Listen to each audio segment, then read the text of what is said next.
Et vous êtes contre? Je suis contre pour une raison assez simple, c'est-à-dire que d'abord, la première raison, c'est qu'on ne sait même pas si ça sera efficace. En vérité, on n'en sait rien, même le gouvernement n'en sait rien. Il va sortir des études qui lui donneront raison, et puis en fait, il y en aura d'autres qui lui Il ne donneront les sort tort. pas, ces études d'ailleurs. Les expériences qui ont été faites, on n'a pas les résultats. Oui, enfin, elles sont. Si, on a quelques études, Partiellement. mais voilà, c'est ça. Elles sont tellement partielles que. Non, mais de toute façon, c'est même assez décevant de la part du gouvernement Philippe, car après tout, là, il ne fait que comme ses prédécesseurs.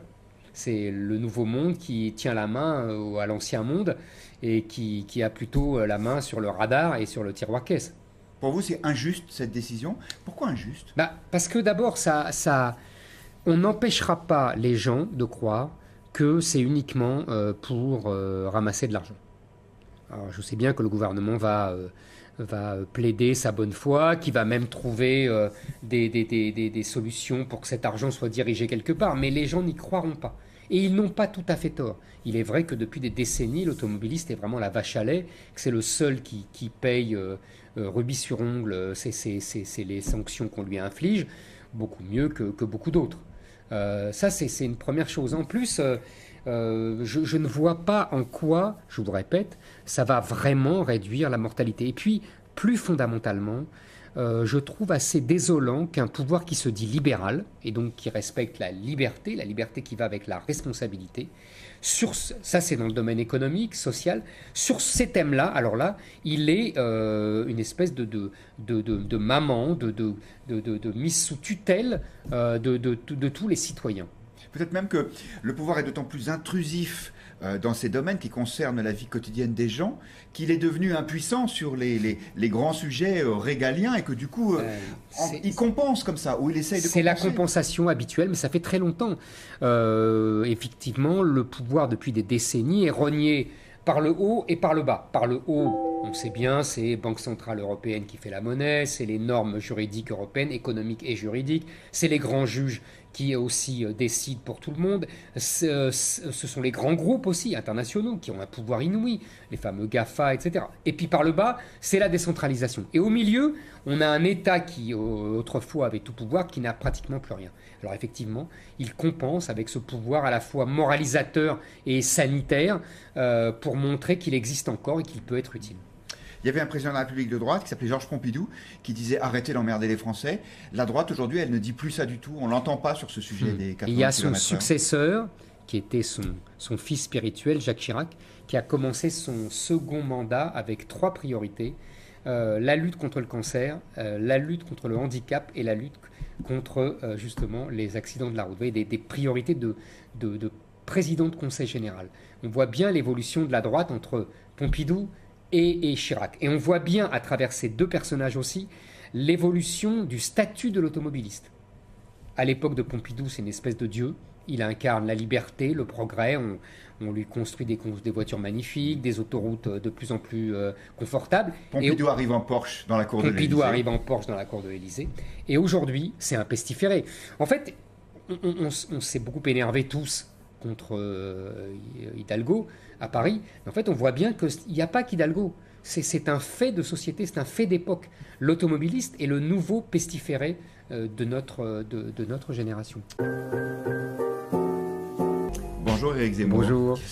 Dans votre nouvelle chronique, vous revenez sur un événement qui semble anecdotique mais qui ne l'est pas à vos yeux. Le renvoi d'un animateur de télévision dénommé Tex pour une blague trop sexiste ou trop lourdingue. Oui, lourdingue, elle l'est, c'est incontestable. Vous la connaissez, c'est qu'est-ce qu'on dit à une femme qui a 2 yeux au beurre noir? On lui a déjà dit rien, on lui a déjà dit. Voilà, Pas une grande subtilité. On comprend, cet animateur n'était pas habitué à faire des blagues subtiles. Mais là, en fait, n'est pas le problème. Le problème, c'est que c'est les conséquences. C'est qu'immédiatement, la secrétaire d'État à l'égalité homme-femme, Marlène Schiappa, alerte le CSA, de délation d'État. Ensuite, on a cet animateur qui est carrément renvoyé. Donc en fait, il perd son travail. Et il faut le mettre dans le contexte. Quelques jours plus tard, on a un footballeur, Antoine Griezmann, très célèbre, qui se grime en noir pour imiter, dans un hommage en plus, les joueurs, vous savez, noirs de la NBA, de basket américain. Il se fait insulter, on lui explique sur les réseaux sociaux qu'il a retrouvé une vieille pratique raciste du sud-américain du 19e siècle.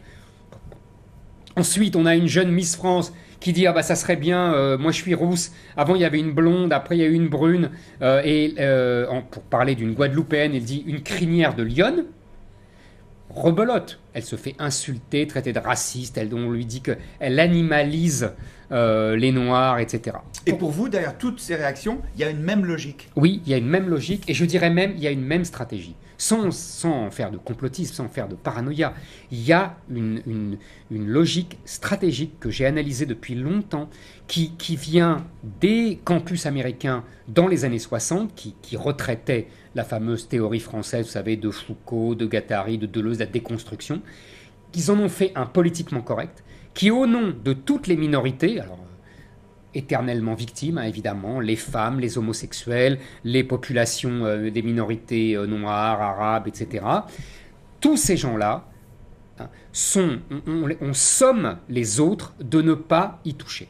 Et le moindre mot les concernant est immédiatement considéré comme une offense et comme une atteinte absolument scandaleuse. Mais ce qui est nouveau, c'est que avant, ces initiatives n'avaient pas de suite, alors qu'aujourd'hui, le système, l'État en l'occurrence, pour le renvoi d'un animateur d'une télévision publique, semble être passé dans ce camp. Oui, si vous voulez, ils jouent aux faibles, hein, ils sont des éternelles victimes, mais en même temps, ce sont eux les forts. C'est-à-dire que l'État est de leur côté, on le voit avec la secrétaire d'État, la justice est à leur service, ils pénalisent à tout va et ils judiciarisent le moindre propos inconvenant et la justice condamne, et les médias de gauche, les soutiennent vivement.